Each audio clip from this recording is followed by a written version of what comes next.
चॅनलवर मी परशुराम शिंदे आपल्या सर्वांचं पुन्हा एकदा सहर्ष स्वागत करतो. आजचं जे आपलं सेशन असणार आहे किंवा आजपासून जे आपण सीरीज स्टार्ट करतोय, यामध्ये आपला असणारा मेन पॉइंट जो असेल, मेन फोकस पॉइंट जो असेल, तो असणार आहे राज्यसेवेची असणारी प्रिलिमची एक्झाम, जी आता 6 जुलैच्या अनुषंगाने आपण होताना पाहणार आहोत.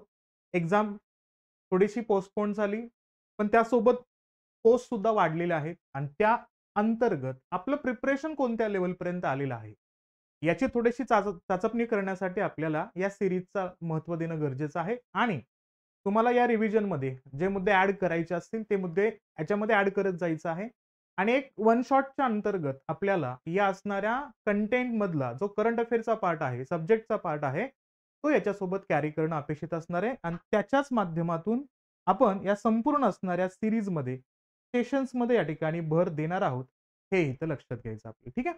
मग आजच्या असणाऱ्या सुरुवातीच्या सेशनमध्ये आपण पहिल्यांदा कव्हर करणार आहोत तो म्हणजे कुठला पार्ट, तर पर्यावरणाचं असणारं पार्ट. तुम्हाला माहिती असणं अपेक्षित आहे की एन्व्हायरमेंट वरती आपल्याला प्रिलिमला 5 क्वेश्चन्स विचारले जातात आणि या 5 क्वेश्चन्स मधले 3 ते 4 क्वेश्चन्स हे अटॅच असतात करंट अफेअर सोबत. म्हणजे ट्रॅडिशनल पार्ट आयोग विचारतो का, तर तो थोडासा असणारा अँगल त्याला जोडतो, पण बऱ्याच अंशी ट्रॅडिशनल मुद्दा सुद्धा हा करंटलाच अटॅच असणाऱ्या पार्टशी संबंधित असतो. म्हणून या असणाऱ्या मुद्द्यांना फोकस करत असताना आपल्याला काय बघणं अपेक्षित आहे, तर आपल्याला या असणाऱ्या करंट अफेअरचा पार्ट त्यासोबत जोडायचा आहे आणि प्लस जे आपले प्रॉपर करंट अफेअरचे असणारे जे काही 15 क्वेश्चन्स असतात का, हे 15 क्वेश्चन्स जे आहेत का, त्यातले असणारे 2 ते 3 क्वेश्चन सुद्धा आपल्याला कशासोबत जोडलेले दिसतात, तर ते आपल्याला जोडलेले दिसतात एन्व्हायर्नमेंट सोबत.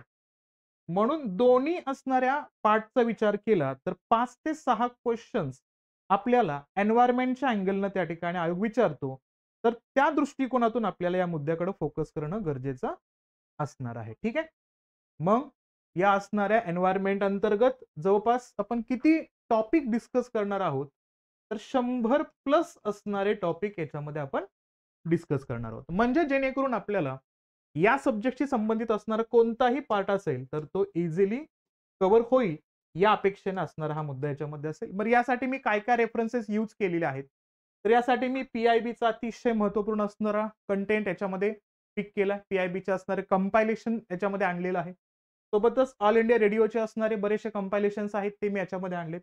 सोबतच व्हिजन पीटी 365 चे असणारे कंटेंट याच्यामध्ये मी आणण्याचा प्रयत्न केला. सोबतच सिम्प्लिफाईडचं असणारं जे आपलं इयरबुक आहे का, त्या इयरबुकचाही रेफरन्स मी याच्यामध्ये ॲड करण्याचा प्रयत्न केलाय. आणि या लेक्चरची पी-डी-एफ तुम्हाला पाहिजे असेल आणि सोबतच डेली अपडेट्स पाहिजे असतील, तर तुम्ही आपलं टेलिग्राम चॅनल जॉइन करू शकता. त्याची लिंक आहे the Abhyudaya academy by Parshuram sir. या लिंकवरती जा आणि टेलिग्राम चॅनल जॉइन करू शकता. आणि हा माझा कॉन्टॅक्ट नंबर आहे. तुमच्या काही क्वेरीज असतील, आपल्या व्हेरियस बॅचेस अवेलेबल आहेत आपल्या द अभ्युदय अकॅडमीच्या ॲप्लिकेशन्सवरती. मग त्यामध्ये आपण ऑप्शनल सुद्धा स्टार्ट केलेला आहे, पॉलिटिकल सायन्स आणि इंटरनॅशनल रिलेशन्स.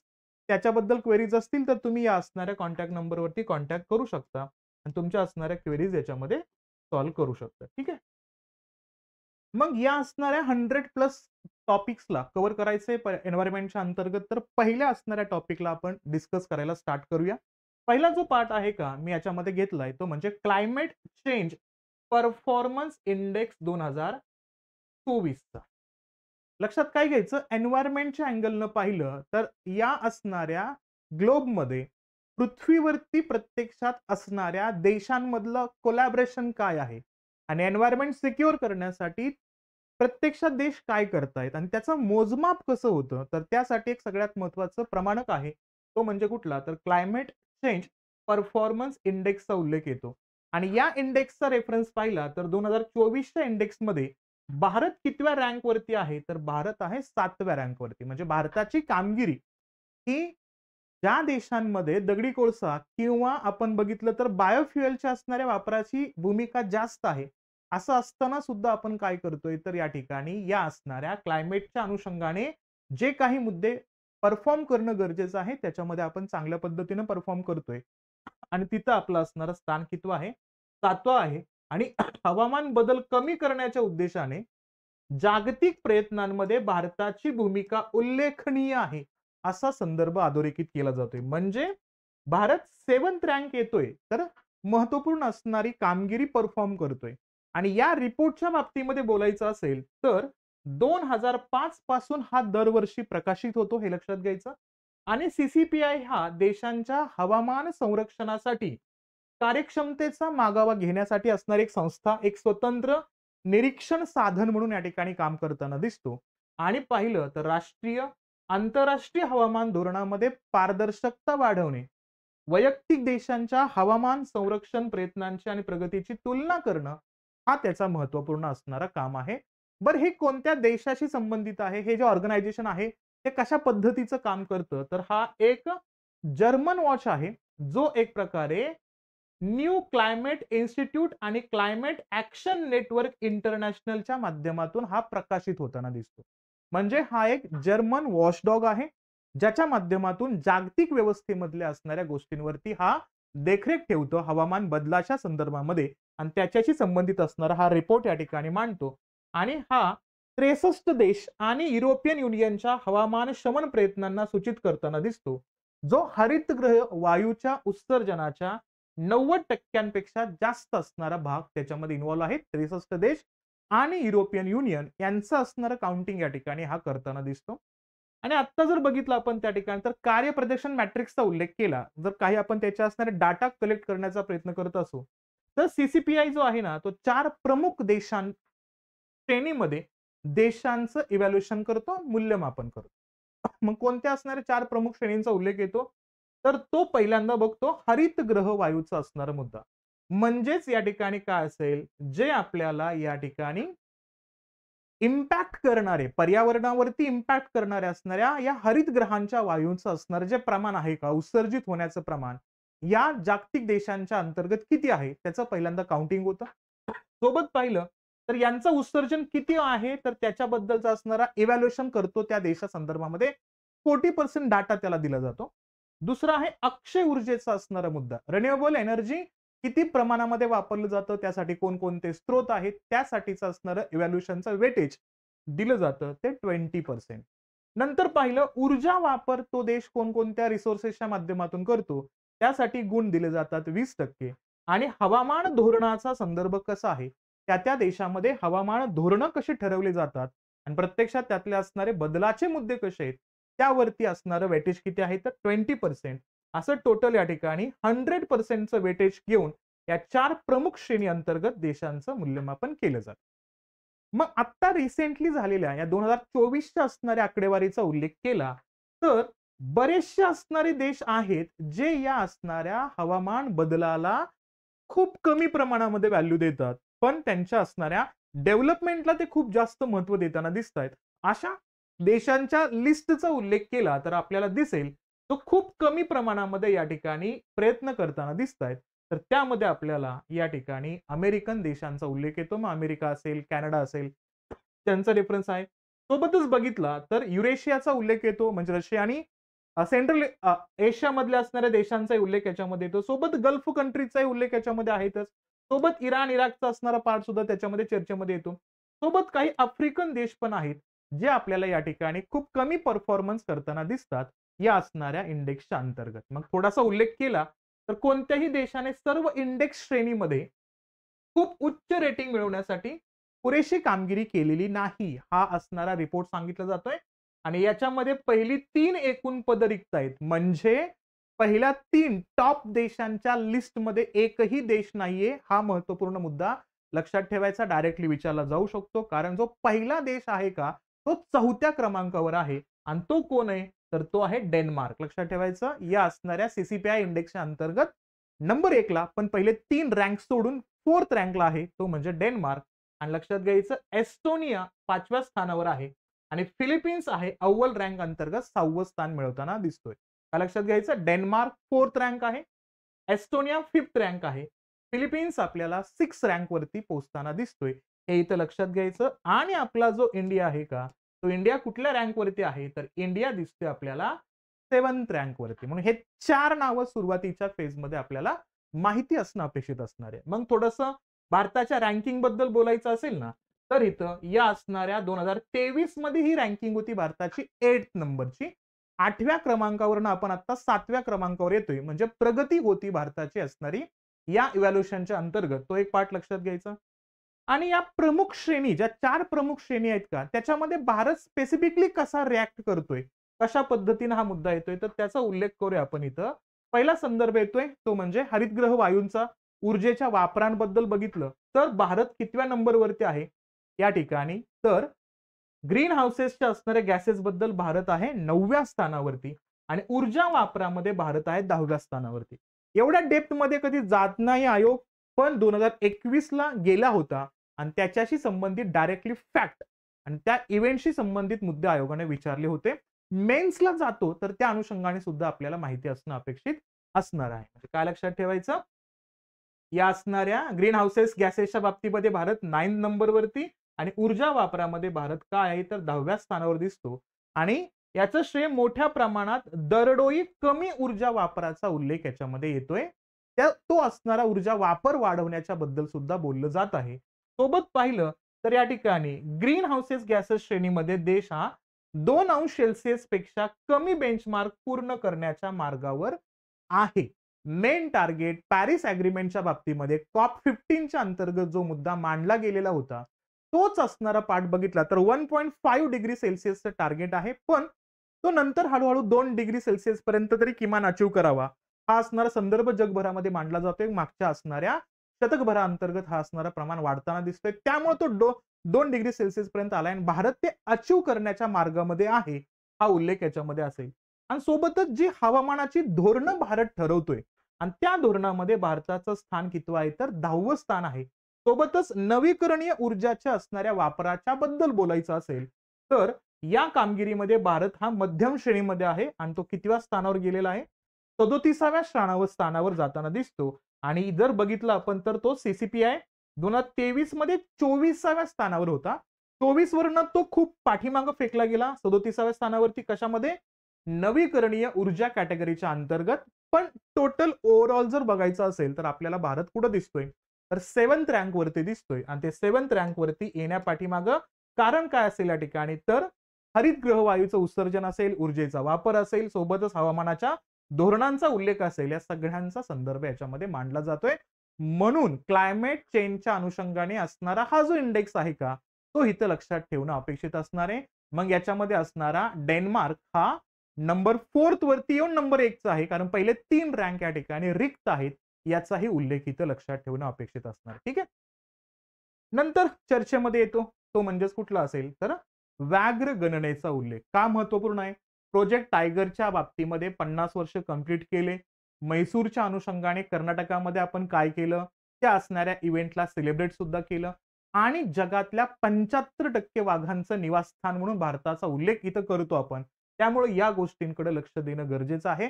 आणि हा 2022च्या व्याघ्र गणनेचा उल्लेख करायचा इथं का 50 वर्षांचं टार्गेट कंप्लीट होते म्हणून या ठिकाणी मागच्या गणनेचा उल्लेख इथं करणं अपेक्षित आहे. मग काय लक्षात घ्यायचं, कोणत्या दिवशी?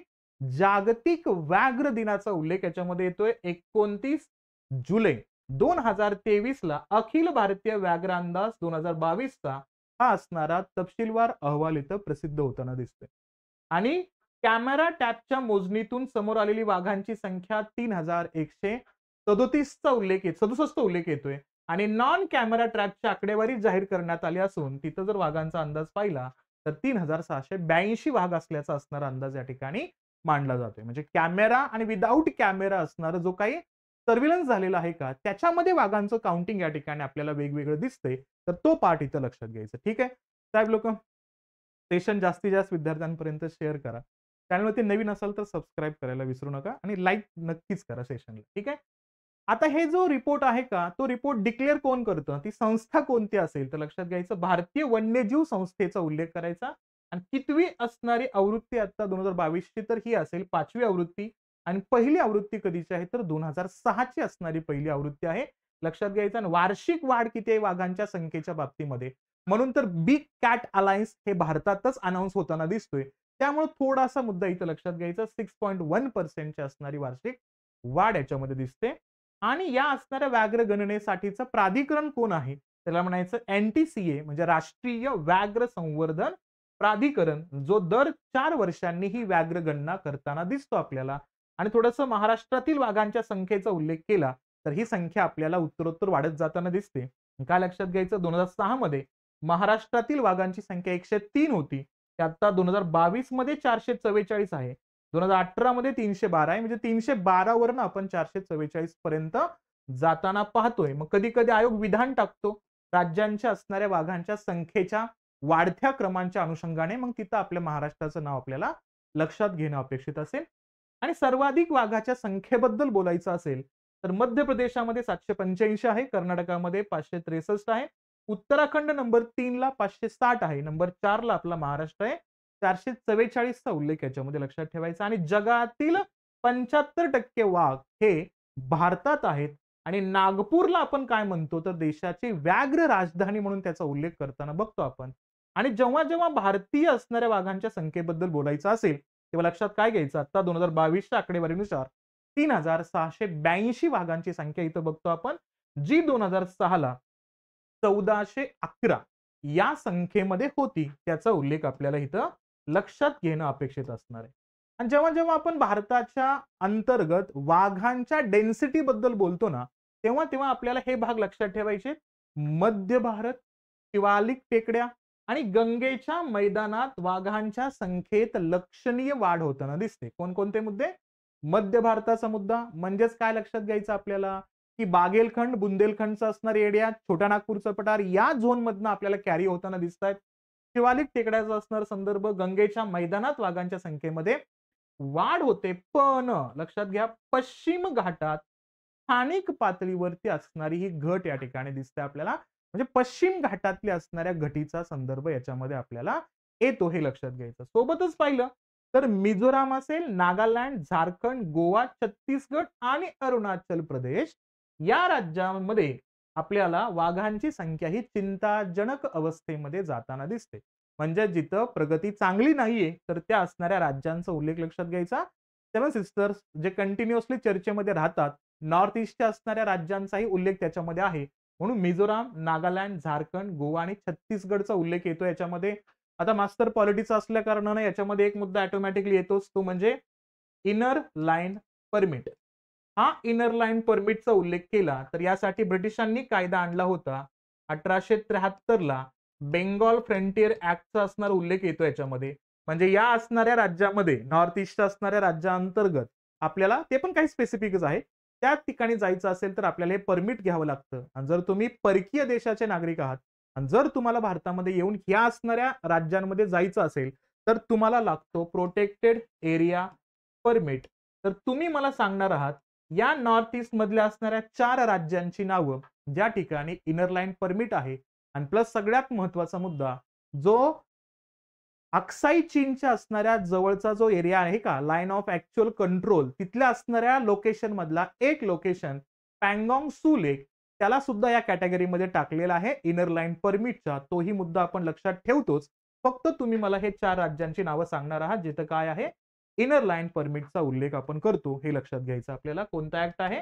1873 चा असणारा कायद्याचा उल्लेख येतो. आणि सर्वाधिक वाघांची संख्या असलेल्या व्याघ्र प्रकल्पांबद्दल बोलायचं असेल तर इथं नंबर 1 ला आपण उल्लेख करतो, तो म्हणजे कार्बेट व्याघ्र प्रकल्पाचा उल्लेख येतो, उत्तराखंडचा 260.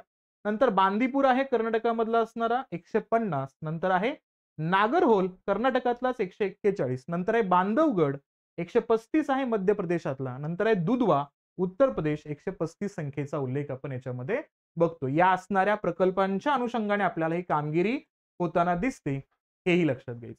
आणि याच असणाऱ्या लिस्टमध्ये अजून एक महत्वपूर्ण नावाचा उल्लेख ऍड करायचा, तो म्हणजे पेरियार व्याघ्र प्रकल्प हा सर्वोत्कृष्ट व्याघ्र प्रकल्प म्हणून अनाउन्स होतोय. मग काय लक्षात घेतोय आपल्याला या ठिकाणी, तर मॅनेजमेंट इफेक्टिव्हनेस इव्हॉल्युशन, व्यवस्थापन परिणामकारकता मूल्यमापन याच्या 5व्या फेरीनुसार कुठला, केरळ, पेरियारांचा नाव उल्लेख आला तर साहजिक आहे केरळचा उल्लेख येतो. केरळमधील पेरियार व्याघ्र प्रकल्प हे देशातील सर्वोत्कृष्ट व्यवस्थापन केल्या जाणाऱ्या असणाऱ्या व्याघ्र प्रकल्पाच्या लिस्टमध्ये टॉप करताना दिसतोय. आणि त्याला या पद्धतीचा हा अनाउन्समेंट मिळतोय. पेरियार नंतर कोण आहे? मध्य प्रदेशातील असणारा सातपुडा व्याघ्र प्रकल्प नंबर 2 ला आहे. नंबर 3 ला कर्नाटकातील बांदीपूर आणि नागरहोल यांचा क्रमांक लागतोय आपल्याला. लक्षात ठेवायचं नंबर 1 चा पेरियार व्याघ्र प्रकल्पाचा उल्लेख करायचा आहे. नंतर मध्य प्रदेश आणि कर्नाटकाचा उल्लेख करूया आपण. आणि या बाबतीमध्ये केंद्र सरकारनं याची सुरुवात केली होती 2006 पासूनच केलेली होती. तोही रेफरन्स इथे लक्षात घेणं गरजेचं असणार आहे. स्वराज ट्रेडर्सनं सांगितलंय की कोणकोणत्या ठिकाणी इनर लाईन परमिट आहे.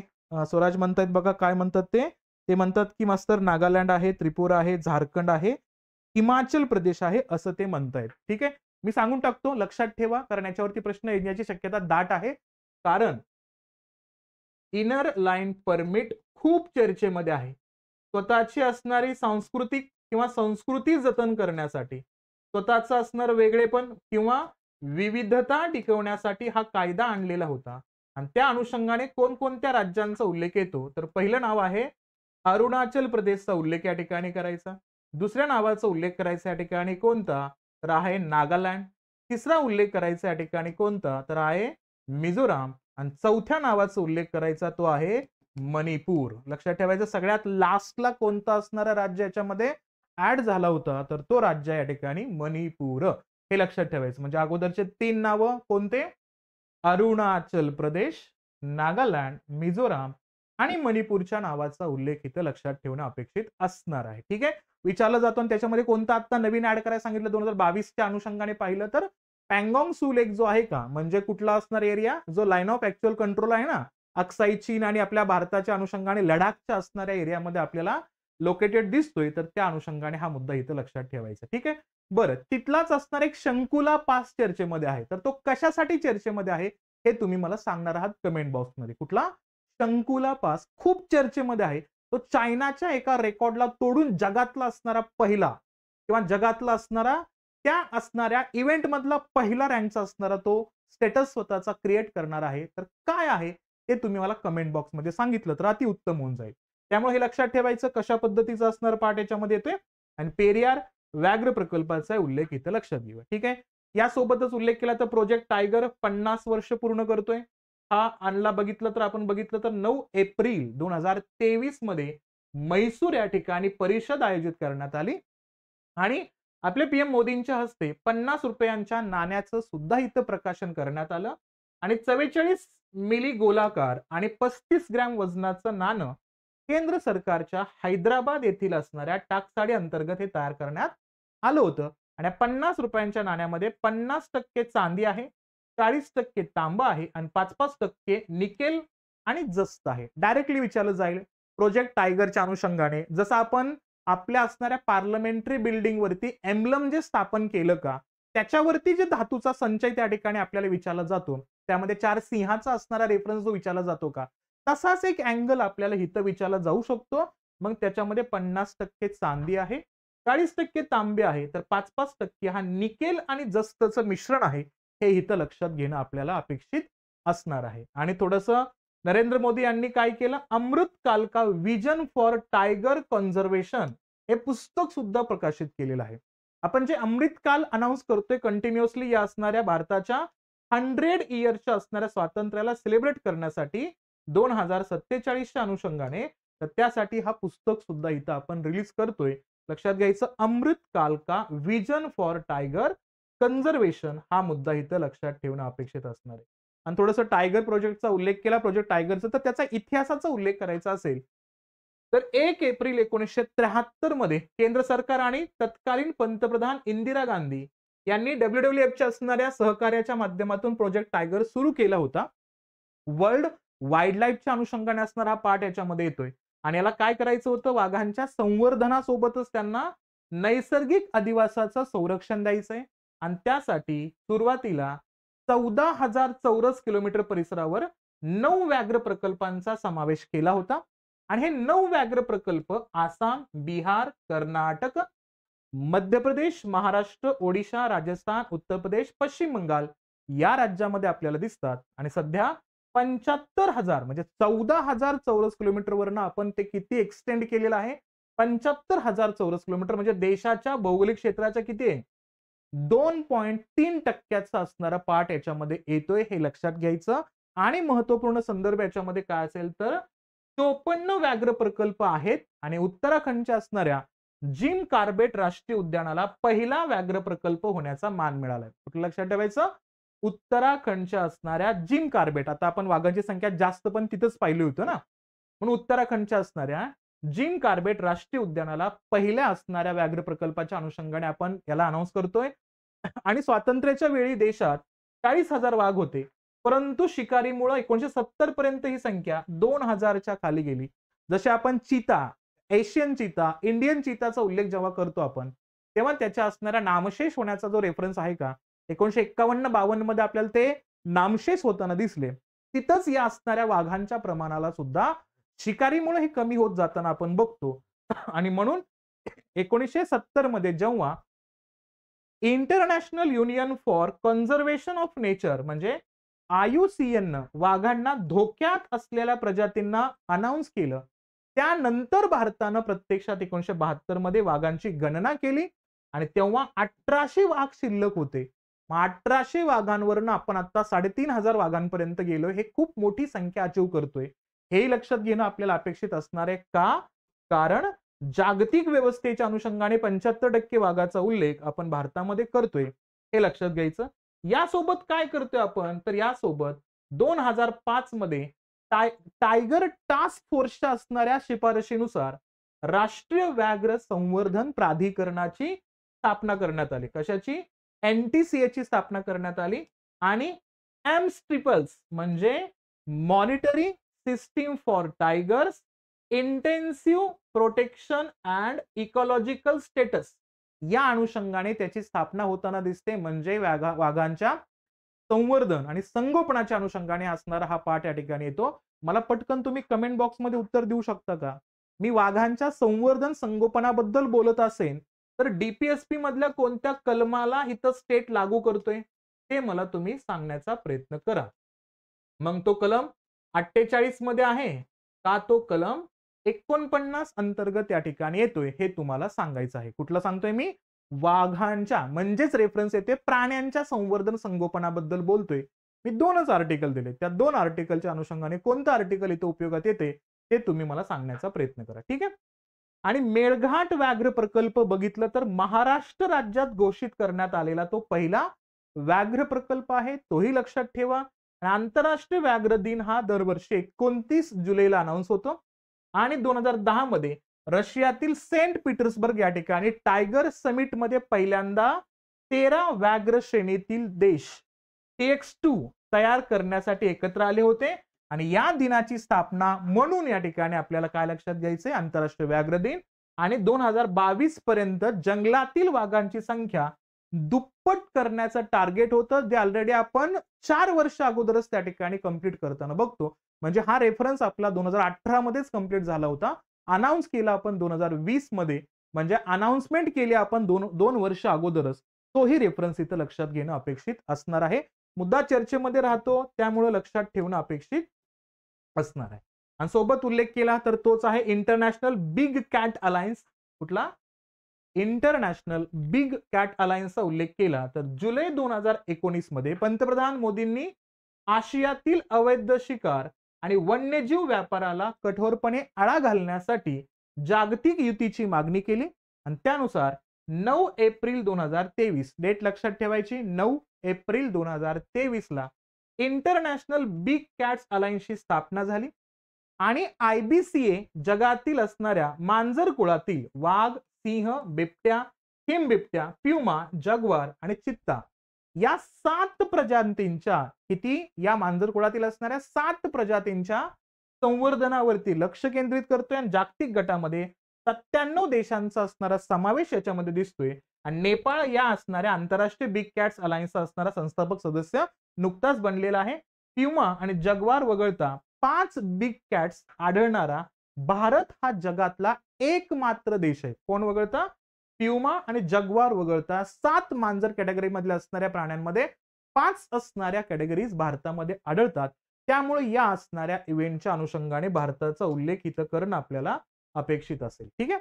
आणि भारताच्या संख्येबद्दल बोलायचं असेल तर 2014 मध्ये ही संख्या किती होती या ठिकाणी, तर 2226 होती. ती आपल्याला दिसते या ठिकाणी कधी 2022 अंतर्गत 3682 झालेली आहे, म्हणजे 42% वाढ आहे. भारतातील सिंहांच्या संख्येबद्दल जरी बोलायचं असेल तर 2014 मध्ये सिंहांची संख्या होती 523. ती संख्या 2022 मध्ये 674 झाली. 29% वाढ दिसते. भारतातील बिबट्यांच्या संख्येचा उल्लेख केला तर 2014 मध्ये होती 7,910 आणि ती 2018 मध्ये पोहोचली 12,852. म्हणजे वाढ आहे 63%. हेही इथं लक्षात घ्यायचे.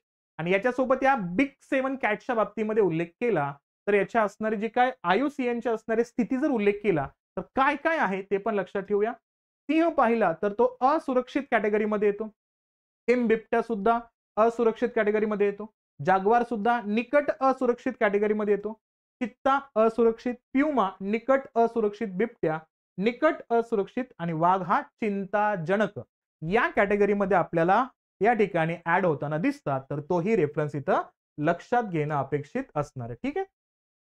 त्यानंतर जो आता रिसेंटली व्याघ्र प्रकल्पांच्या लिस्टमध्ये येतोय 54वा याचा उल्लेख केला तर वीरांगना दुर्गावती व्याघ्र प्रकल्प मध्य प्रदेशातील 7वा आणि देशातील 54वा असणारा व्याघ्र प्रकल्प आहे. हे लक्षात घ्यायचं.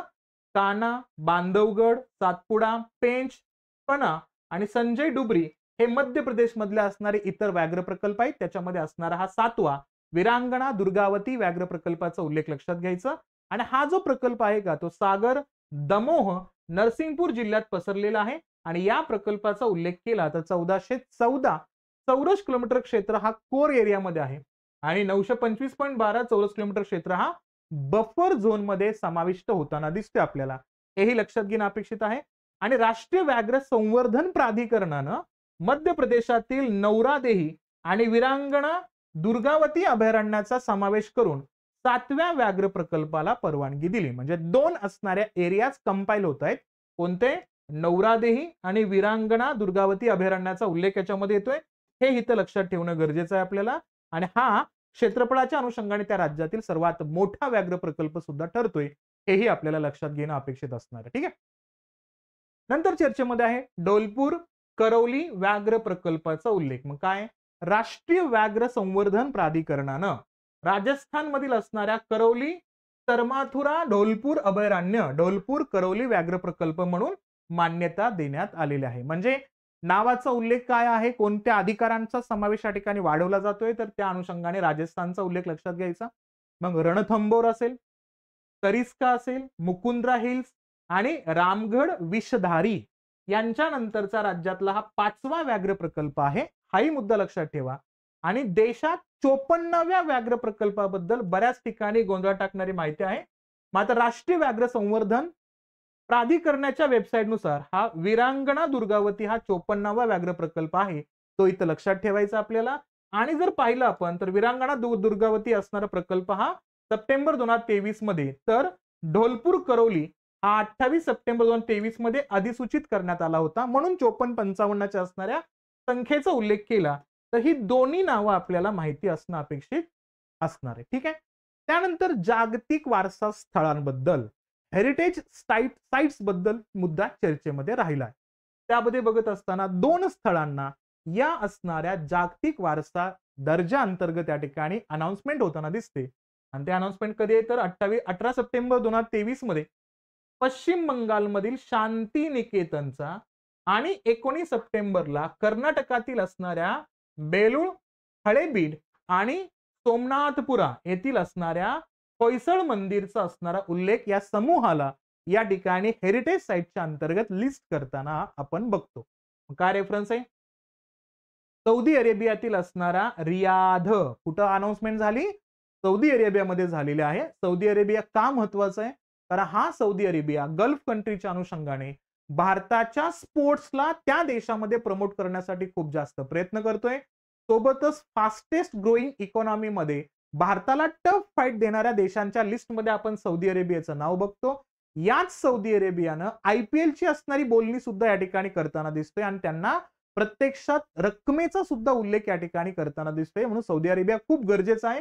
आणि हा सौदी अरेबिया UAE सोबत बघितलं तर आपल्या भारताबाहेर IIT Indian institution of technology स्थापन करण्यासाठी सुद्धा या ठिकाणी आपल्याला प्रेरित दिसतोय. त्यामुळे लक्षात घ्यायचं. आणि इथं पार पडलेला जागतिक वारसा समितीच्या कितवं सत्र होतं? 45व्या सत्रादरम्यान हा निर्णय घेण्यात आला. मग शांतिनिकेतन हा भारतातला कितवा? 41वा, तर होयसळ मंदिर समूह हा 42वा असणारा वारसा झालाय. त्यामुळे कर्नाटकातल्या जागतिक वारसा स्थळांची संख्या 4 झाली. त्यामध्ये 3 सांस्कृतिक आहे, तर 1 नैसर्गिक स्थळांचा संकेत याच्यामध्ये येतोय.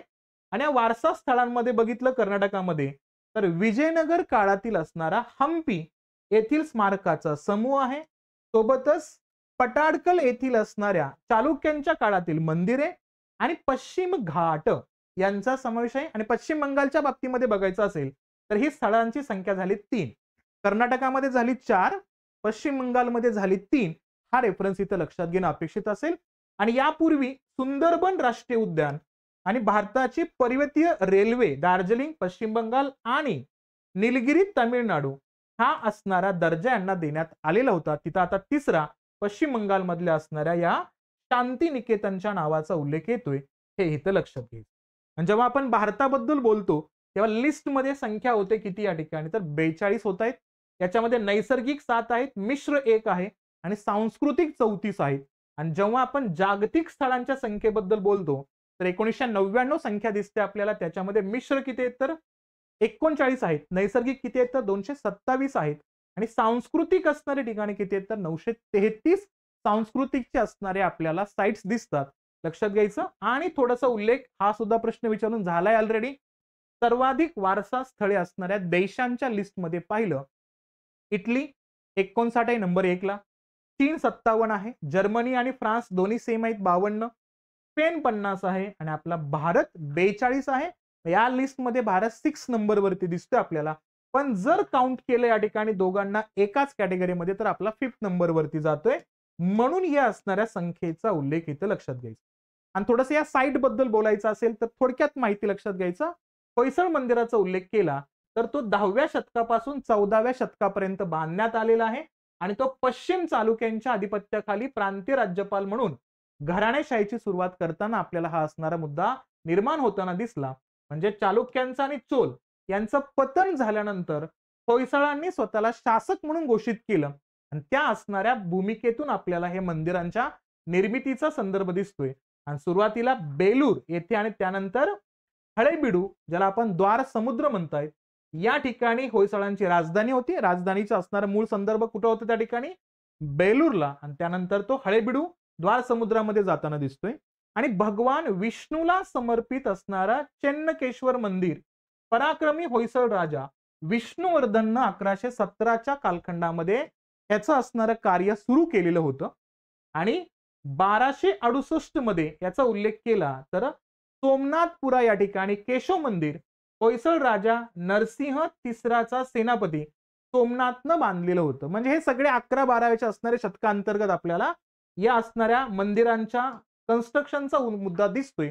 आणि त्याच असणाऱ्या समूहाला आता नॅशनल वर्ल्ड हेरिटेज साइट मध्ये आपण त्या ठिकाणी ऍड करताना बघतो. हेही इथं लक्षात घेणं अपेक्षित आहे. आणि थोडं शांतिनिकेतन बद्दल बोलायचं असेल तर 1862 मध्ये रवींद्रनाथ टागोरांचे असणारे वडील देवेंद्रनाथ टागोर यांनी शांतिनिकेतन, आणि लक्षात घ्यायचं त्यांच्या बंधूंच्या नावाचा उल्लेख येतो श्रीनिकेतनच्या बाबतीमध्ये. इथं लक्षात घ्यायचं वडिलांचं देवेंद्रनाथ टागोर. मला पटकन सांगाल का कुणी, आपल्या भारतामध्ये 1858च्या असणाऱ्या राणीच्या जाहीरनाम्यानुसार ICSची एक्झाम या ठिकाणी भारतीयांना देण्याची परमिशन दिली. आणि त्यामध्ये पहिल्यांदा 3च फक्त भारतीय निवडण्यात आले होते या एक्झामच्या अनुषंगाने.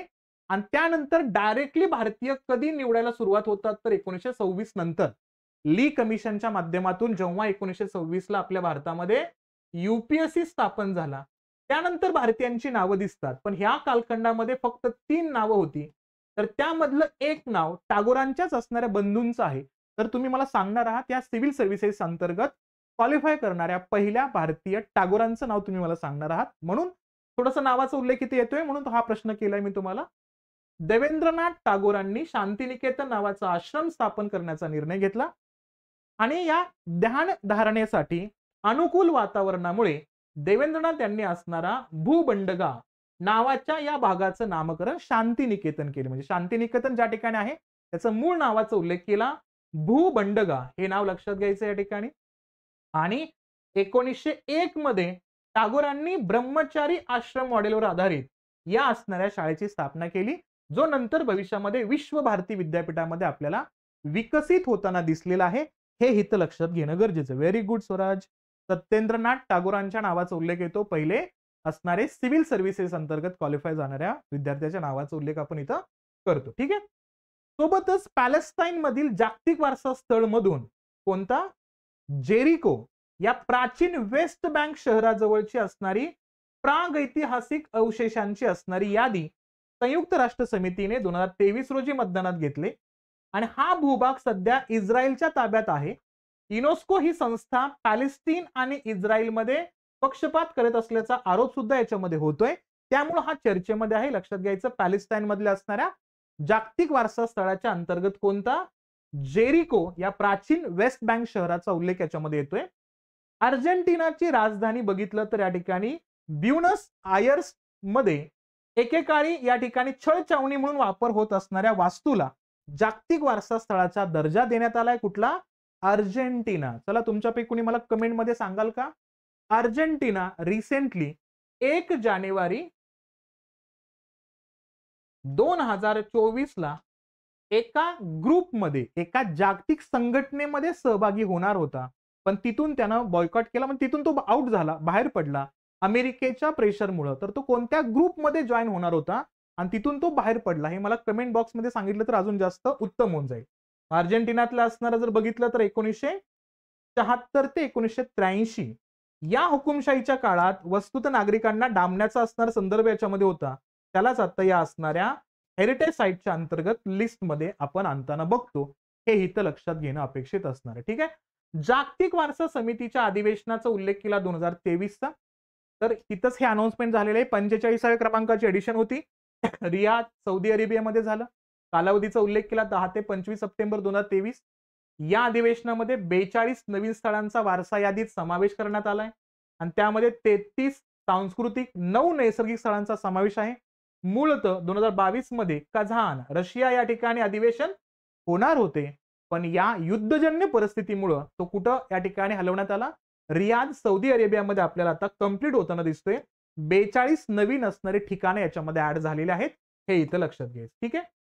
नंतर युनेस्कोच्या लिस्टमध्ये आपल्याला दिसतात 2 नावं, कोणते, ग्वाल्हेर आणि कोझिकोडे. लक्षात घ्यायचं, या 2 नावांचा उल्लेख चर्चेमध्ये येतो, ग्वाल्हेर आणि कोझिकोड्यांचा. ग्वाल्हेर मध्य प्रदेश, कोझिकोडे केरळ. या शहरांचा युनेस्कोच्या सर्जनशील शहरांच्या क्रिएटिव्ह सिटीज जागतिक सूचीत समावेश करण्यात आला. संस्थेमार्फत 31 ऑक्टोबर 2023 रोजी ही घोषणा करण्यात आली. युनेस्को तर्फे काय होतं, दरवर्षी 31 ऑक्टोबरला जागतिक शहर दिनाच्या दिवशी सर्जनशील शहरांची घोषणा केली जाते. क्रिएटिव्ह सिटीच्या लिस्टमध्ये भारताच्या 2 सिटीज येत आहेत, ग्वाल्हेर, कोझिकोडे. हे दोन्ही नावं लक्षात घ्यायचं. हस्तकला व लोककला, सोबतच रचनात्मक कला, चित्रपट, साहित्य, माध्यम कला, संगीत आणि पाककला या 7 श्रेणींचा याच्यामध्ये समावेश आहे. क्रिएटिव्हनेस दाखवण्यासाठी या 7 श्रेणी काउंट होत आहेत. याच्यामध्ये बुखारा उझबेकिस्तान, सोबत बघितलं कॅसाब्लांका मोरोक्को, चुंगचिंग चीन, काठमांडू नेपाळ, रिओ दी जेनेरो ब्राझील आणि उलन बातर मंगोलिया या शहरांचा समावेश आहे. आणि 2023च्या 55 नवीन शहरामुळे एकूण शहरांची संख्या किती झालेली आहे, 350. म्हणजे टोटल लिस्ट किती शहरांची होते या ठिकाणी, तर 350 शहरांची लिस्ट होते. हे इथं लक्षात घेणं गरजेचं आहे. आणि ब्रागा पोर्तुगल या ठिकाणी 2024 मध्ये युसीसीएन वार्षिक परिषदेमध्ये म्हणजे 1 ते 5 जुलै 2024 दरम्यान सहभागी होण्याच्या नव्याने क्रिएटिव्ह शहरांना आमंत्रित करण्यात आले. आणि याचे थीम काय असेल, bringing youth to the table for the next decade. नवीन असणाऱ्या दशकांतर्गत युवकांना या असणाऱ्या स्ट्रक्चर मध्ये आणायचं आहे. या टार्गेटच्या अनुषंगाने शहरांची लिस्ट इथं होताना दिसेल आपल्याला, ते लक्षात घ्यायचं. आणि या नेटवर्क मधल्या असणाऱ्या इतर शहरांचा उल्लेख केला, जिथं आपल्या इंडियन सिटीजचा उल्लेख केला, तर कोणकोणत्या कॅटेगरीमध्ये कोणकोणती शहर आहेत हे लक्षात घ्यायचं. वाराणसीचा उल्लेख केला तर संगीत कॅटेगरीमध्ये वाराणसी आहे. आणि तुम्हाला हे माहितीच असलं पाहिजे, वाराणसीचा उल्लेख केला तर 2023 ला आपल्या भारतानं होस्ट केला एक सगळ्यात महत्वाची असणारी समिट, ज्याला म्हणतो आपण SCO, शांघाय कॉर्पोरेशन ऑर्गनायझेशन ज्याचं मूळ नाव होतं शांघाय 5 आणि या असणाऱ्या SCOचं होस्ट झालेलं आहे आपल्या इंडियामध्ये. आणि हा कितव्या क्रमांकाचा असणारा समिट होता, तर हा होता 23rd क्रमांकाचा, 23व्या क्रमांकाचा. आणि याच्यामध्ये हाच असणारा जो वाराणसी आहे का, हा कल्चरल कॅपिटल म्हणून अनाउन्स करण्यात आलेला आहे. कशाचा? SCOचा असणारा कल्चरल कॅपिटल म्हणून याला अनाउन्स केलेला आहे, म्हणून वाराणसी लक्षात ठेवायचं. आणि हा वाराणसी बऱ्याच वेळा तमिळ संगममच्या माध्यमातून सुद्धा यूज मध्ये येतोय. सोबतच सिस्टर सिटीच्या अनुषंगाने चायनीज सिटी सोबत सुद्धा यांचा कोलॅबोरेशन वारंवार दिसतो, म्हणून लक्षात ठेवायचंय. चेन्नई येतोय संगीत कॅटेगरीमध्ये, श्रीनगर येतोय हस्तकला लोककलेच्या अंतर्गत, जयपूर येतोय हस्तकला लोककलेच्या अंतर्गत, मुंबई येतोय चित्रपटांसाठी, तर हैदराबाद आहे सात्विक आहारासाठी. या ठिकाणी हैदराबादचा उल्लेख याच्यामध्ये दिसतो. आणि नवीनतम यादीमध्ये कोझिकोडेला युनेस्को साहित्याचे शहर म्हणजे सिटी ऑफ लिटरेचर, तर ग्वाल्हेरला सिटी ऑफ म्युझिक संगीताच्या अनुषंगाने अनाउन्समेंट होताना दिसते. हे दोन्ही मुद्दे लक्षात ठेवायचे. कुठला? सिटी ऑफ लिटरेचर आणि सिटी ऑफ म्युझिक या अनुषंगाने अनाउन्समेंट होते. वाराणसी आणि चेन्नई नंतर संगीताचं शहर मान मिळालेले ग्वाल्हेर तिसऱ्या क्रमांकाचा उल्लेख येतोय. वाराणसी आणि चेन्नईचा उल्लेख याच्यामध्ये येतोय. आणि कोझिकोडे हे भारतातील पहिले युनेस्को साहित्य शहर आहे. लिटरेचर मधलं असणारं पहिलं साहित्याचं शहर भारतामध्ये कोझिकोडाचा उल्लेख येतो या ठिकाणी, म्हणून ते मुद्दे लक्षात ठेवणं अपेक्षित असणार आहे. आणि थोडंसं या UCCN बद्दल बोलायचं असेल तर युनेस्कोने 2004 मध्ये वेगवेगळ्या शहरांमधील सहकार्य वाढवण्याच्या दृष्टीने युनेस्को क्रिएटिव्ह सिटीज नेटवर्क स्थापन केलं. आणि याच्यामध्ये प्रामुख्याने नगर विकासासाठी सर्जनशीलता हा एक व्यूहरचनात्मक घटक याच्यामध्ये काउंट केला जातो. आणि यामध्ये 7 सर्जनशील क्षेत्र निवडण्यात येतात. हस्तकला, लोककला, संरचना, चित्रपट, पाककला, साहित्य, माध्यम कला आणि संगीत या कॅटेगरींचा उल्लेख याच्यामध्ये येत राहतो. हे इथं लक्षात घेणं अपेक्षित असणार आहे. ठीक आहे. नंतर चर्चेमध्ये येतोय तो म्हणजे काय, तर या ठिकाणी मिक्स्ड फ्युअल चर्चेमध्ये येतोय. कुठला? Mixed fuel. काय असं लक्षात घ्यायचं? CNG आणि PNG सोबत CBG चे मिश्रण सुद्धा कंपल्सरी करण्यात येत आहे. चला, मुद्दा आलाय पेट्रोलियमचा, या असणाऱ्या पेट्रोलियम मंत्रालयाचा. मला पटकन सांगण्याचा प्रयत्न करा.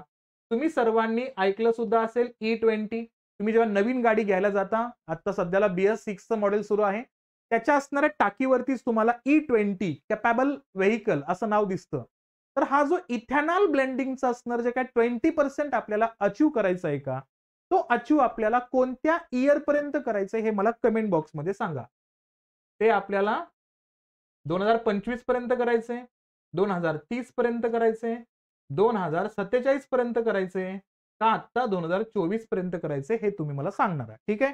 कमेंट बॉक्स मध्ये उत्तर देणं अपेक्षित असणार आहे. ठीक आहे. पहा, केंद्रीय पेट्रोलियम मंत्रालयाच्या नेतृत्वाखालील राष्ट्रीय जैव इंधन समन्वय समितीने सिटी गॅस वितरण क्षेत्रासाठी CNG, PNG सोबतच कॉम्प्रेस्ड बायोगॅसचं सुद्धा मिश्रण कंपल्सरी केलेलं आहे. मग इथं कोण? हरदीप सिंग पुरी पेट्रोलियम आणि नैसर्गिक वायू मंत्र्यांचा उल्लेख येतोय. टप्प्याटप्प्यानं हा नियम लागू करण्यात येणार आहे अशी माहिती ते 25 नोव्हेंबर 2023 मध्ये देतात. आणि या निर्णयामुळे किती रुपयांच्या गुंतवणुकीचा असणारा उल्लेख येतोय, तर 37.50 कोटीचा असणाऱ्या रुपयाच्या गुंतवणुकीचा उल्लेख याच्यामध्ये येतोय. आणि 2028-29 पर्यंत 750 CBG प्रकल्प उभारण्यामध्ये मदत होईल असाही रेफरन्स याच्यामध्ये येतोय. आणि वर्षनिहाय टार्गेटचा उल्लेख केला तर पहिल्यांदा 2025-26 पर्यंत या असणाऱ्या कॉम्प्रेस्ड बायोगॅसचे असणारे प्लांट भारतामध्ये किती असावेत? 1% असावेत. 26-27 मध्ये त्याचं मिश्रणाचं प्रमाण हे 3% गेलं पाहिजे. आणि सोबत उल्लेख केला 2027-28 चा, तर तो 4% पोहोचला पाहिजे. आणि 2028-29 पर्यंत तो 5% त्याचं मिश्रण झालं पाहिजे. सोबतच 2027 पर्यंत विमान टर्बाईन इंधनामध्ये 1% शाश्वत मिश्रण पण झालं पाहिजे. आणि विमान इंधन मिसळण्याचं सरकारचं उद्दिष्ट आहे. आणि 2028 मध्ये हे प्रमाण किती झालं पाहिजे, तर 2% झालं पाहिजे. कारण आपलं टार्गेट आहे 2070 पर्यंत नेट झिरो कार्बन इमिशनचं, त्याला अचीव करायचं असेल तर या मिश्रणाचा वापर करणं अतिशय महत्वाचं आहे, हे इथं लक्षात घेणं गरजेचं असणार. ठीक आहे, चला ओके. स्वराज काय म्हणतात पहा, 2047चा असणार उल्लेख याच्यामध्ये म्हणता येते, जिथं आपल्याला टार्गेट अचीव्ह करायचंय असं म्हणतात. E20चा म्हणजे इथेनॉल ब्लेंडिंग 20% करायचं आहे आणि हे टार्गेट आपलं अगोदर होतं 2030चं आणि ते टार्गेट आता आपण ठेवले 2025चं. लक्षात ठेवायचं, 30 वरनं टार्गेट आपण 2025 वरती जंप केलेला आहे, त्यामुळे याचा रेफरन्स इथं लक्षात ठेवणं आवश्यक असणार. ठीक आहे, त्यानंतर चर्चेमध्ये येतोय तो म्हणजे कुठला असेल या ठिकाणी, तर राष्ट्रीय हळद मंडळाच्या स्थापनेचा उल्लेख याच्यामध्ये येतोय. काय असेल, तर पंतप्रधान नरेंद्र मोदी यांनी 1 ऑक्टोबर 2023 रोजी तेलंगणामध्ये राष्ट्रीय हळद मंडळ नॅशनल टर्मरिक बोर्डच्या स्थापनेची घोषणा केलेली आहे. 4 ऑक्टोबर 2023 रोजी मंडळाची स्थापना करण्यात आली. 1 ऑक्टोबरला अनाउन्समेंट तेलंगणामध्ये आणि 4 ऑक्टोबरला त्याची स्थापना सुद्धा होते, हे लक्षात घ्यायचं. आणि याच्यामुळे काय होईल, देशातल्या हळद लागवड असेल त्याचं उत्पादनाच्या विकासावर भर देण्याचं काम याच्यामध्ये असेल. सोबतच 2030 पर्यंत टार्गेट लक्षात घ्यायचं, 2030 पर्यंत हळदीची निर्यात सध्या जी 1600 कोटी रुपयांवरनं ती आता 8400 कोटी रुपयांपर्यंत वाढवायचे, म्हणजे प्रतिवर्षी 1 अब्ज अमेरिकन डॉलर पर्यंत नाहीच आहे, 1 बिलियन अमेरिकन डॉलर पर्यंत असणारं टार्गेट आपण सेट करतोय, हे इथं लक्षात घ्यायचं आपल्याला. आणि भारत हा हळदीचा जगातील सर्वात मोठा काय आहे, उत्पादक आहे, ग्राहक आहे, निर्यातदार सुद्धा आहे. आणि आपल्या विद्यार्थ्यांपैकी बरेचसे विद्यार्थी या ठिकाणी हळद उत्पादक शेतकरी सुद्धा असतील, हाय रेफरन्स आपण बघतोय. आणि 2022-23 मध्ये भारतात 11.61 लाख टन हळदीचं उत्पादन झालं आहे, जे जागतिक उत्पादनाच्या 75% जास्त आहे. एवढं उत्पादन होत असेल तर अशा पद्धतीच्या असणाऱ्या राष्ट्रीय मंडळाची स्थापना ऑलरेडी करणं अपेक्षित होतं, ते आता होते स्थापन, हे इथं लक्षात घेणं गरजेचं आहे. आणि भारतात 3.24 लाख हेक्टर क्षेत्रामध्ये हळदीच्या 30 पेक्षा जास्त व्हरायटीज आहेत आणि देशातील 20हून अधिक राज्यांमध्ये हळदीची लागवड केली जाते. आणि थोडासा हळदीबद्दल डाटा बघितलं तर याचं उत्पादन सर्वाधिक 2023 मध्ये कुठं होतोय, महाराष्ट्रात होतोय. हळदीच्या उत्पादनाबद्दल आपल्या महाराष्ट्र राज्याचा उल्लेख लक्षात ठेवायचा. 278,000 मेट्रिक टनचा रेफरन्स येतोय. तेलंगणामध्ये 250,000 मेट्रिक टन, कर्नाटकामध्ये 130,000 मेट्रिक टन, तर तामिळनाडूमध्ये 100 मेट्रिक टनचा उल्लेख याच्यामध्ये येतोय. हे इथं लक्षात घेणं अपेक्षित असणार आहे. नंबर 1 ला आपला असणारा महाराष्ट्र आहे हळद उत्पादनाच्या अनुषंगाने. मग ऑक्टोबरच्या 4 तारखेला 2023 मध्ये राष्ट्रीय हळद मंडळ स्थापन होताना दिसतोय. अजून त्याचं असणार कॉन्फिगरेशन, कोलॅबोरेशन कसं असणार आहे ते क्लिअर करेल भारत. त्यानंतरचा असणार डाटा आपण परत एकदा रिलीज करूया, हे पण लक्षात घ्यायचं. ठीक आहे, चला पुढचा मुद्दा येतो या ठिकाणी, समुद्रयान मोहीम खूप चर्चेमध्ये आहे. त्याचा उल्लेख केला तर 2021च्या बजेटमध्ये आपण एक महत्वपूर्ण मुद्दा अनाउन्स केला होता, त्याला म्हणतो आपण या ठिकाणी डीप ओशन मिशन. आणि सोबतच एक सगळ्यात महत्वाचा असणारा पार्ट येतो आपल्या या ठिकाणी सागर कॅम्पेनचा, तर तेही मुद्दे याच्या सोबतच जोडून लक्षात ठेवायचे. मग समुद्रयान मोहीम काय आहे, केंद्रीय भूविज्ञान मंत्री किरेन रिजिजू, लक्षात घ्यायचं बऱ्याच वेळा कुणी अनाउन्स केलं, कुठं अनाउन्समेंट झालेलं आहे, हा प्लॅन कुठं स्टार्ट झालाय, असे सुद्धा प्रश्न आयोगाने केलेत. म्हणून लक्षात ठेवायचं केंद्रीय भूविज्ञान मंत्री किरेन रिजिजू यांनी 11 सप्टेंबर 2023 मध्ये मत्स्य 6000 पाणबुडीची पाहणी केली. सबमरीन जे आहे ना ते कोणते असेल, मत्स्य 6000 हा असणारा मुद्दा आता टेस्टिंग मध्ये येतोय. आणि समुद्रयान मोहिमेअंतर्गत स्वदेशी पाणबुडी आहे, स्वदेशी पाणबुडी, पाणबुडीचा उल्लेख केला तर डायरेक्टली आपल्या सर्वांना एक प्रोजेक्ट आठवत असेल, प्रोजेक्ट 75I. आणि हा उल्लेख केला तर आपण हा कोणत्या देशासोबत कोलॅबोरेशन केलेलं आहे, फ्रान्स सोबत, ज्या आपण 1999 ला एग्रीमेंट केलेला होता. आणि याच्या माध्यमातून आता आपण 2014 नंतर 6 सबमरीन आपल्या भारतामध्ये आलेले आहेत आणि हे आहेत इलेक्ट्रिक डिझेल बेस्ड सबमरीन. पटकन मला कमेंट बॉक्स मध्ये कोणत्या क्लासचे असणारे सबमरीन आहेत हे तुम्ही मला सांगणार आहात. जसं आपण फ्रिगेट आणले रशियाकडनं तेव्हा आपण तलवार क्लासचा उल्लेख केला होता, तर तसा असताना हा प्रोजेक्ट 75 चा उल्लेख केला. हे सबमरीन कोणत्या क्लासचे आहेत? जसं आपण INS Kalvari, INS Kaveri, INS Khanderi यांची नावं बघितली ना, तशामध्ये कोणता क्लास आहे या सबमरीनचा, हे तुम्ही मला कमेंट बॉक्समध्ये सांगणार आहात. मग आता भारतीय स्वदेशी बनवण्याची इंडिजिनियस असणारा हा सबमरीन कोणत्या नावाने? मत्स्य 6000. 3 खलाशांना समुद्रात 6 किलोमीटर म्हणजे 6000 मीटर खोलीपर्यंत घेऊन जाऊ शकतो ही क्षमता आहे. आणि खोल समुद्रातील भारताची पहिली मानवी मोहीम असून प्रवासी महासागरातील संसाधने आणि जैवविविधतेचा अभ्यास या असणाऱ्या समुद्रयान मोहिमेच्या माध्यमातून मत्स्य 6000 याच्या माध्यमातून करताना दिसेल, हेही लक्षात घेणं गरजेचं असेल. Very good Swaraj, Poonam very good.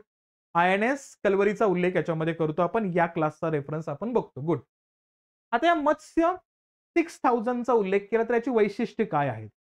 याच्यामध्ये खर्च होता 350 कोटींचा, व्यास आहे याचा 2.1 मीटरचा, 3 जणांना समुद्रात नेण्याची क्षमता आहे, 80 मिलीमीटर जाडीच्या टायटॅनियम मिश्र धातूपासून याची निर्मिती झाली, 600 बार दाब म्हणजे समुद्र सपाट पातळीपेक्षा 600 पट असणारा प्रेशर हा सहन करू शकतो.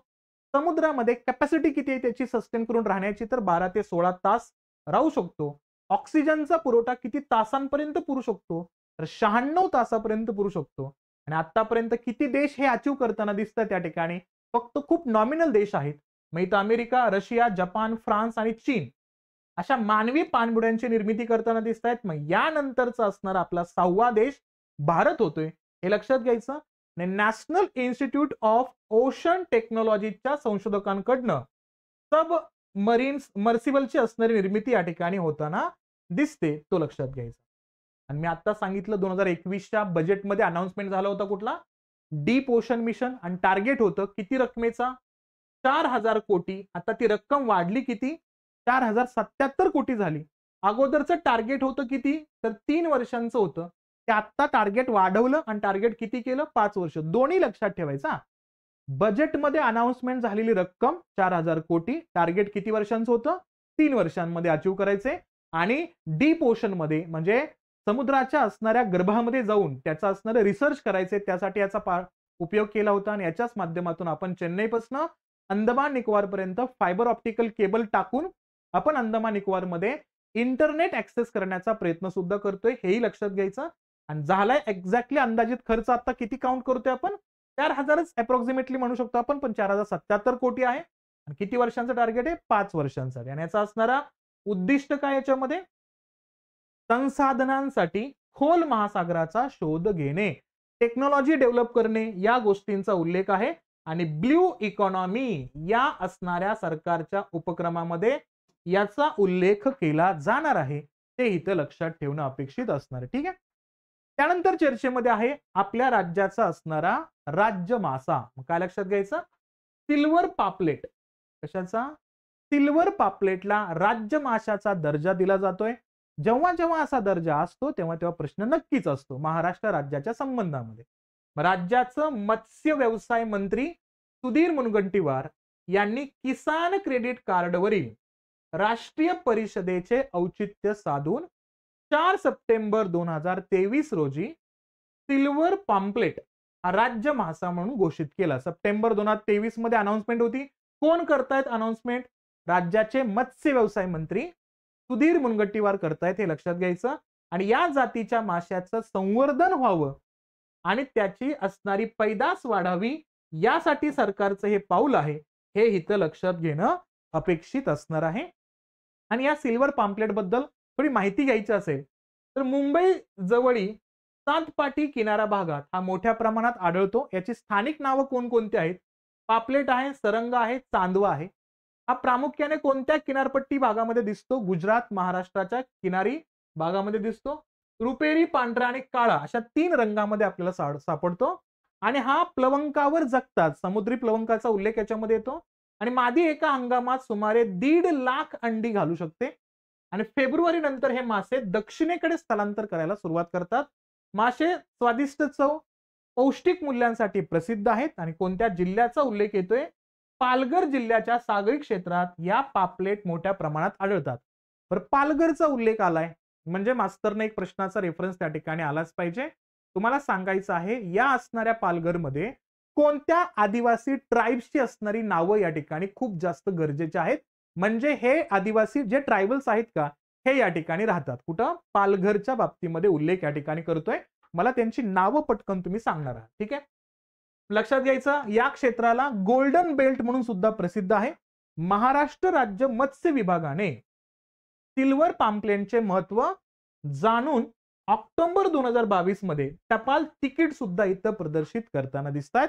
आणि IUCNच्या असणाऱ्या आंतरराष्ट्रीय स्तरावरील संस्थेद्वारे जगातील प्रजातींच्या उपलब्ध संख्येच्या आधारे वर्गवारी करून याबाबतची माहिती प्रसिद्ध करण्यात येते. आणि या माहितीनुसार पापलेट मासा हा नामशेष न झालेल्या वर्गवारीमध्ये मोडतो, हे लक्षात घ्यायचं. म्हणजे पापलेटचा रेफरन्स अजूनही प्रेझेंट आहे याबद्दलचे असणारा डाटा या ठिकाणी आपल्याला होताना दिसतोय, हे इथं लक्षात ठेवायचं. ठीक आहे, यासोबतच थोडंसं आपल्या राज्याबद्दलचे असणारे काही असणारे महत्वपूर्ण राज्य मानकांचा उल्लेख केला तर कोणकोणते असतील? राज्य वृक्षाचा उल्लेख केला तर आंबा आहे. राज्य प्राण्याचा उल्लेख केला तर शेकरू आहे. शेकरू आणि कोणत्या अभयारण्याचा रेफरन्स येतोय मला पटकन कमेंट बॉक्स मध्ये सांगा बघू. त्या अभयारण्याचं असणारं महत्वपूर्ण असणारं वैशिष्ट्य शेकरूशी संबंधित आहे. राज्य पक्षीचा उल्लेख केला तर हरियालाचा असणारा रेफरन्स येतोय या ठिकाणी येतोय. राज्य मासा जो आता अनाउन्समेंट होतोय तो म्हणजे पापलेटचा. राज्य फुलाचा उल्लेख केला तर तामण किंवा जारूलचा रेफरन्स घेतो. आणि महत्वपूर्ण असणाऱ्या राज्य फुलपाखरूचा उल्लेख केला तर ब्ल्यू मॉर्मनचा उल्लेख येतो. आणि महाराष्ट्र राज्य हा काय ठरतोय? एखाद्या असणाऱ्या फुलपाखरूला राज्याचं फुलपाखरू घोषित करणारा हा पहिला राज्य ठरतोय. त्यामुळं आपल्याला हे लक्षात घेणं आवश्यक असणार आहे. तो मुद्दा इथं चर्चेमध्ये येतो, हे लक्षात ठेवणं गरजेचं असणार आहे. ठीक आहे, very good Swaraj, very good, छान, गुड. चला द्या उत्तर त्याच पद्धतीनं. ठीक आहे, ओके, हा पहा. आणि गुजरातचा सुद्धा राज्य माशाचा मुद्दा या ठिकाणी अनाउन्स होतोय. अहमदाबाद या ठिकाणी पार पडलेला कोणता? ग्लोबल फिशरीज कॉन्फरन्स इंडिया 2023 मध्ये मुख्यमंत्री भूपेंद्र पटेल यांनी काय केलं?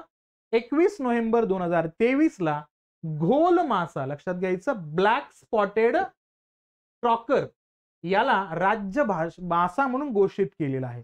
या ठिकाणी लक्षात घ्यायचं, सिल्वर पाम्पलेटचा उल्लेख केला तर आपल्या महाराष्ट्राचा, आणि या ठिकाणी कुठला आहे तो ब्लॅक स्पॉटेड क्रॉकरचा उल्लेख केला, घोल माशाचा उल्लेख केला तर गुजरातच्या असणाऱ्या राज्य माशाचा दर्जा इथं आपल्याला लक्षात घेणं अपेक्षित असणार आहे, हा संदर्भ असेल. पुन्हा व्हेरी गुड, भीमाशंकरचा उल्लेख करतो आपण. पर्शियन गल्फ पासून पॅसिफिक महासागरापर्यंत पसरलेल्या इंडो पॅसिफिक प्रदेशात हा मासा आढळतो. मच्छीमारांची लॉटरी सोनेरी सागरी सोनं म्हणून हा मासा ओळखला जातो. आणि सुमारे 1.5 मीटर लांबीचा हा मासा भारतात आढळणाऱ्या सर्वात मोठ्या माशांपैकी एक आहे. आणि हा मासा गुजरात आणि महाराष्ट्राच्या सागरी भागात सोनेरी तपकिरी रंगात आढळताना दिसतो. आणि लक्षात घ्या, मासा चर्चेमध्ये आहे खूप मोठ्या पद्धतीमध्ये, तर 100% जिओग्राफीच्या अँगलनं तुम्हाला मासेमारीच्या अनुषंगाने हा प्रश्न नक्कीच केला जाईल, किंवा एन्व्हायरमेंटच्या अंतर्गत केला जाईल, किंवा डायरेक्टली करंट अफेअरच्या अंतर्गत सुद्धा तुम्हाला क्वेश्चन केला जाईल. आणि या असणाऱ्या माशाची किंमत लांबीनुसार प्रतिनग 5 लाख रुपयापर्यंत सुद्धा जाते. आणि याचा वापर बियर आणि वाईन बनवण्यासाठी सुद्धा होतो, म्हणून हा मुद्दा चर्चेमध्ये राहतो, हे लक्षात घ्यायचं. नंतर चर्चेमध्ये येतो ग्रीन हायड्रोजन. सगळ्यांना माहिती असलं पाहिजे. मी एक मुद्दा सांगतो, त्या मुद्द्याला फक्त थोडासा एक्स्ट्रा पॉइंट वाढून तुम्ही उत्तर द्यायचं आपल्याला. आपल्या भारतामध्ये टोयोटा कंपनी सोबत ग्रीन हायड्रोजन स्प्रेड करण्यासाठी आपण मिराई मिशन स्टार्ट केलं होतं. तुम्ही मला सांगणार आहात, हा मिराई मिशन स्टार्ट करत असताना आपल्या असणाऱ्या केंद्रातल्या एक मंत्री ग्रीन हायड्रोजनचीच असणारी, टोयोटोचीच असणारी ती व्हेइकल घेऊन मंत्रालयात जातात आणि या ग्रीन हायड्रोजनला प्रमोट करण्याचं काम करतात. तर त्या मंत्र्यांचं नाव मला तुम्ही कमेंट सेशन मध्ये देणार आहात, म्हणून लक्षात घ्यायचं. ग्रीन हायड्रोजनच्या मानकाबद्दलचा मुद्दा येतोय. नॅशनल ग्रीन हायड्रोजन मिशनच्या प्रगतीसाठी महत्वपूर्ण पाऊल म्हणून नवीन आणि नवीकरणीय ऊर्जा मंत्रालयाने भारतासाठी ग्रीन हायड्रोजन मानक, ग्रीन हायड्रोजन स्टँडर्ड्स अधिसूचित केले. आणि हे मानक ग्रीन म्हणून वर्गीकृत हायड्रोजन उत्पादनासाठी उत्सर्जन मर्यादा निश्चित करतात, हे लक्षात घ्यायचं. आणि ग्रीन हायड्रोजन मध्ये मागील 12 महिन्यांच्या कालावधीमध्ये सरासरी म्हणून घेतलेले प्रति किलोग्रॅम हायड्रोजनच्या समतुल्य 2 किलोग्रॅम कार्बन डायऑक्साईड पेक्षा जास्त वेल टू गेट उत्सर्जन करू नये असं मानक मंत्रालयानं ठरवलेलं आहे.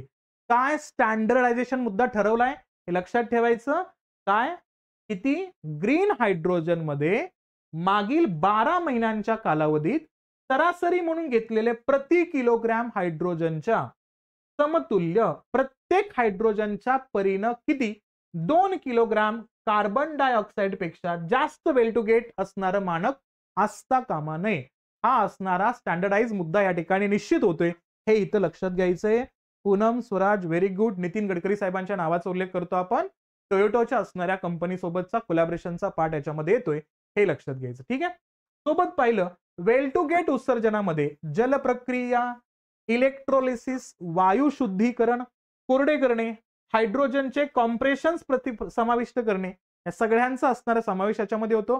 कारण तुम्हाला माहिती असणं गरजेचं आहे की बऱ्याच वेळा प्रक्रियेशी संबंधित सुद्धा प्रश्न आयोगाने केलेला आहे. ठीक आहे. ऊर्जा मंत्रालयाच्या अंतर्गत bureau of energy efficiency B green hydrogen उत्पादन प्रकल्पासाठी देखरेख ठेवतो, पडताळणी करतो, प्रमाणीकरणासाठी एजन्सीच्या मान्यतेसाठी नोडल प्राधिकरण म्हणून काम करतो. लक्षातच घ्यायचं ग्रीन हायड्रोजन साठी नोडल एजन्सी कोण काम करणार आहे तर ऊर्जा मंत्रालयाच्या अंतर्गत स्थापन केलेलं एक डिपार्टमेंट आहे ब्युरो ऑफ एनर्जी इफिशियन्सी. बी कंपनीचा बी डिपार्टमेंटचा उल्लेख याच्यामध्ये लक्षात घेणं आवश्यक आहे.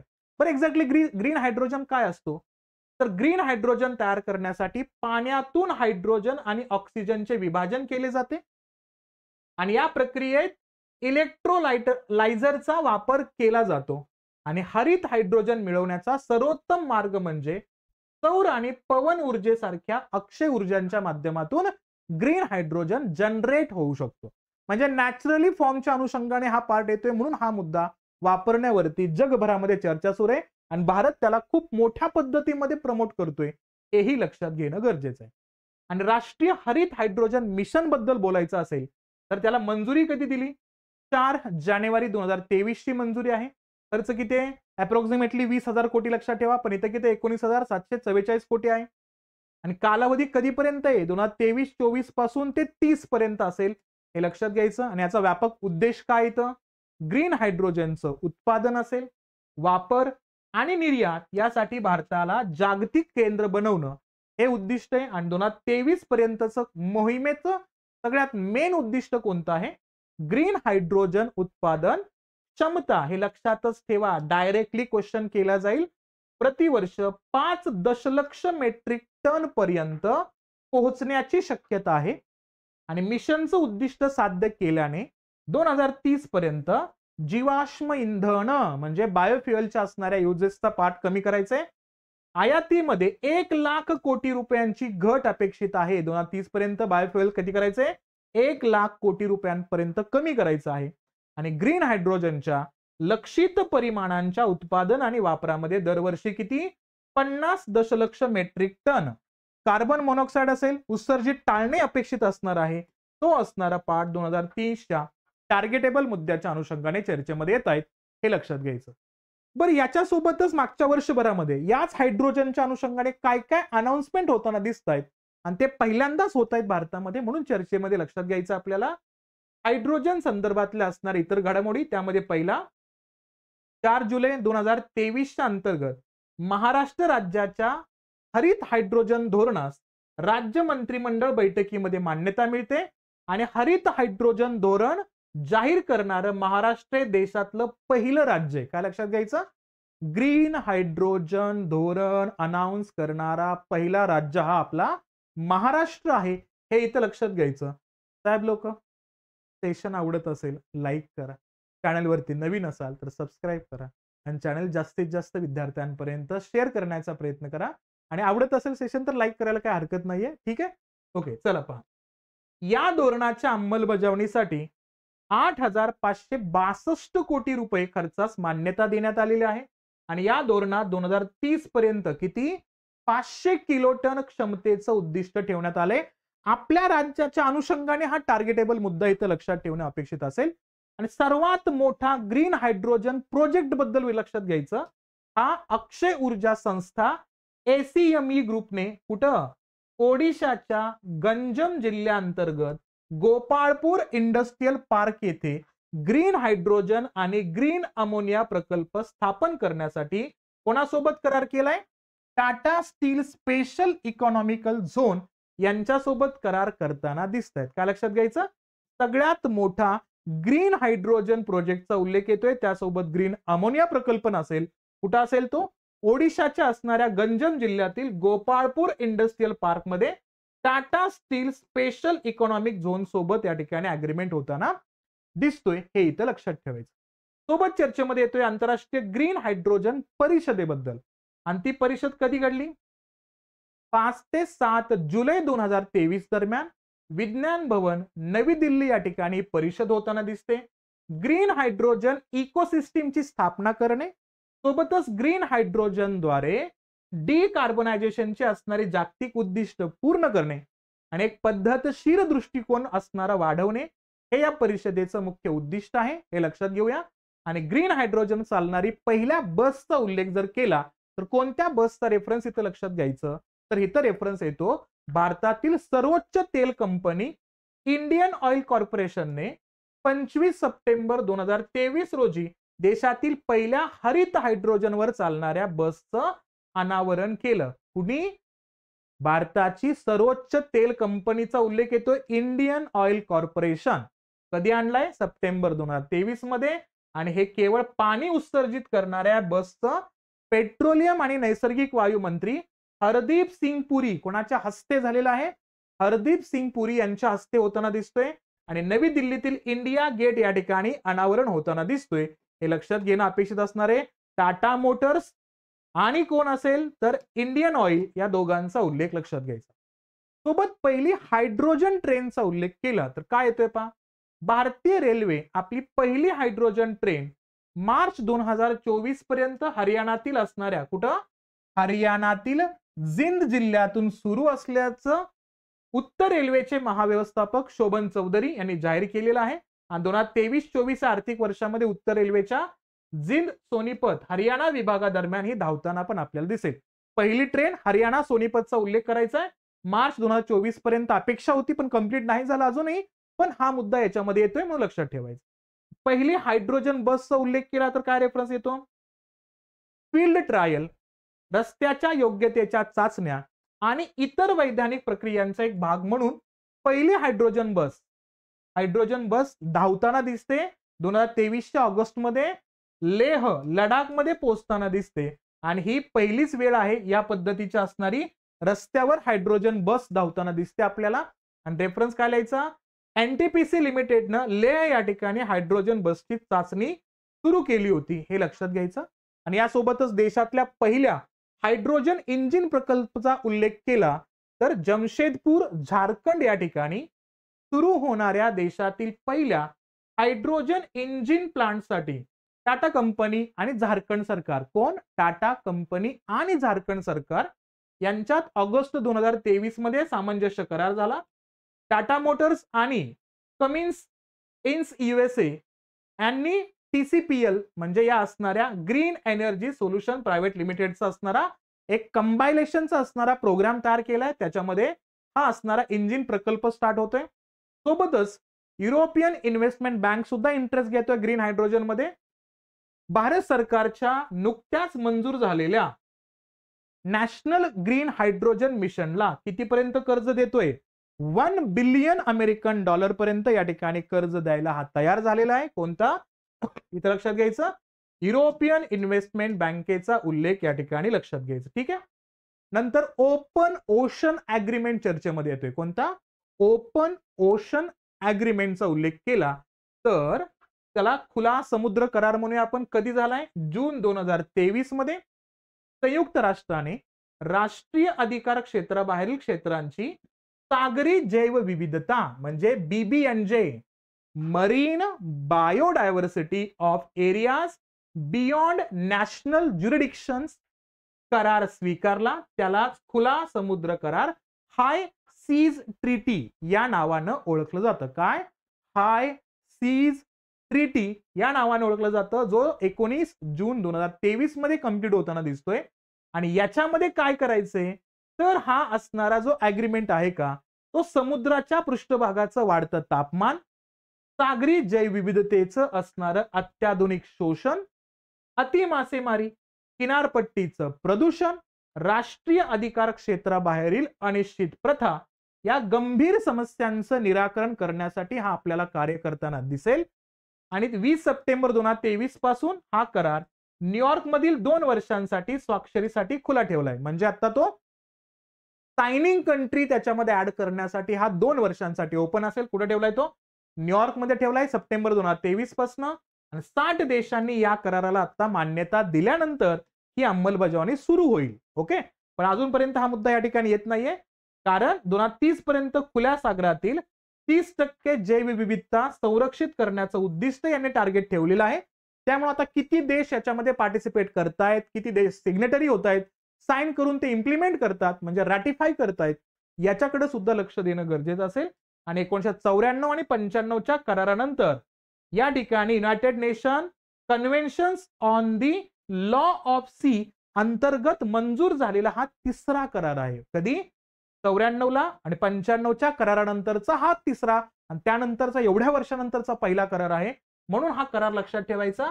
हाय सीज ट्रीटीच्या नावानं उल्लेख येतोय, हे लक्षात घ्यायचं. याच्या पार्श्वभूमीचा रेफरन्स आणला 1982 मध्ये समुद्राच्या कायद्यावरील संयुक्त राष्ट्रांच्या अधिवेशनाने महासागरांमधल्या संसाधनांसाठी मार्गदर्शक तत्वे डायरेक्टिव्ह प्रिन्सिपल अनाउन्स केले. 2015 मध्ये करार तयार करण्यासाठी एक प्रिपेटरी कमिटी सुद्धा स्थापन करण्यात आली आणि यांच्या माध्यमातून युनायटेड नेशनच्या जनरल असेंब्लीमध्ये जे अमेरिकेमध्ये भरतात तिथे याच्यावरती ठराव पण झाला.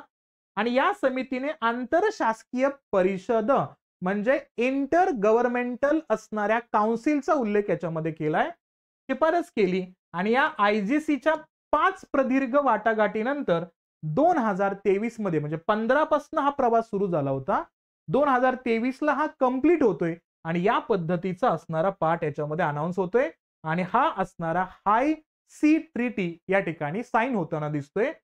आणि या हाय सीचा उल्लेख केला तर काय आहे बेसिक हा मुद्दा?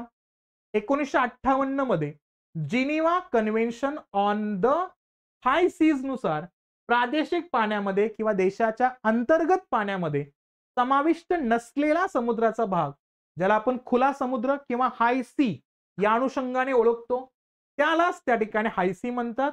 आणि हा देशाच्या विशिष्ट आर्थिक क्षेत्राच्या म्हणजे किनारपट्टीपासून 200 नॉटिकल मैल पर्यंत देशाचं कंट्रोल असतं. त्यानंतरच्या समुद्राबद्दलचा हा अग्रीमेंट आहे. आणि इथं पाहिलं तर खुला समुद्रांनी जगाचा किती टक्के भाग व्यापलाय? महासागरांपैकी 60% पेक्षा जास्त असणारा महासागराचा क्षेत्र व्यापलाय आणि पृथ्वीच्या पृष्ठभागाचा अर्धा भाग हा असणारा हायसी त्या ठिकाणी कंझ्युम करताना दिसतोय. आणि 2.7 लाख ज्ञात प्रजातींचं अधिवास याच्यामध्ये आहेत आणि त्यापैकी अनेकांचा शोध अद्यापही लागलेला नाहीये. तो लावण्यासाठीचा असणारा प्रयत्न याच्या माध्यमातून केला जात आहे. ठीक आहे. त्यानंतरचा मुद्दा येतोय 75% गावांना ओडीपी म्हणजे ओपन डेफिकेशन फ्री प्लस दर्जा भारतात दिला जातोय. ठीक आहे साहेब, लोक सेशन समजतायत का? कंटेंट क्लिअर होत आहेत का? ठीक आहे. जास्त मी याच्यामध्ये तो जास्त लेंदी करत नाहीये प्रोसेस. आपण काय करूया, याच एन्व्हायरमेंटच्या असणाऱ्या या मुद्द्यांना पार्ट वाईज घेऊया म्हणजे तो तुम्हाला खूप जास्त कंटाळवाणा होणार नाहीये. मग या असणाऱ्या पार्टच्या पुढचा भाग आपण नेक्स्ट पार्ट मध्ये त्याला कंपाईल करूया. पण हे जे सिरीज चालू केली आपण रोज सकाळी 11 वाजता ती आपण सिरीज कंटिन्यू करूयाच. उद्याचा मुद्दा अवॉर्ड संदर्भामधला असेल तर तो अवॉर्ड स्टार्ट करेल. त्याचे सेकंड जे पार्ट आहेत का, सेकंड थर्ड पार्ट आपण नेक्स्ट सेशनच्या अनुषंगाने अनाउन्स करून ते कंप्लीट करण्याचा प्रयत्न नक्कीच करू. ठीक आहे. आणि जर तुम्हाला सेशन आवडत असतील, समजत असेल तर लाईक करायला काही हरकत नाहीये. सेशन कळतायत ना नक्की? रिप्लाय देऊ शकता तुम्ही या असणाऱ्या मुद्द्यांवरती. आणि याचा सेकंड पार्ट आपण या असणाऱ्या नेक्स्ट सेशन मध्ये घेण्याचा प्रयत्न करू. ठीक आहे. आय होप तुम्हाला या असणाऱ्या सेशनचा फायदा होईल. तुमच्या असणाऱ्या राज्यसेवेच्या येणाऱ्या प्रिलियमच्या अनुषंगाने अशा अपेक्षा या ठिकाणी करूया. थोडे